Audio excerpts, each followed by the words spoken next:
Next carry দিয়ে phrasal verb হচ্ছে carry of. Carry of এই ফ্রেজটা 3 ধরনের মানে আছে এবং তিনটেই কিন্তু আলাদা আলাদা মানে। দেখো একটা একটা করে আমরা প্রত্যেকটা মানে দেখছি। ক্যারি অফের মানে হলো বহন করা বা বেয়ার অ্যাওয়ে, কোনো কিছুকে নিয়ে চলে যাওয়া।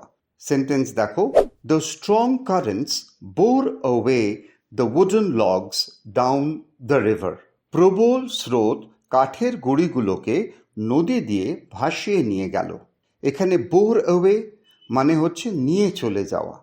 তাহলে বোর অ্যাওয়ের পরিবর্তে কি ফ্রেজাল ভার্ব হবে না ক্যারি অফ, কিন্তু দেখো পাস্ট টেন্সে হবে। তাহলে পুরো সেন্টেন্সটা কি হবে? The strong current carried of the wooden logs down the river. তোমাদের স্পোকেন ইংলিশের কনসেপ্ট আরও ক্লিয়ার করতে এই রকম ভিডিও যদি দেখতে চাও তাহলে অবশ্যই সাবস্ক্রাইব করো গ্লোবাল সোশ্যাল একাডেমিতে।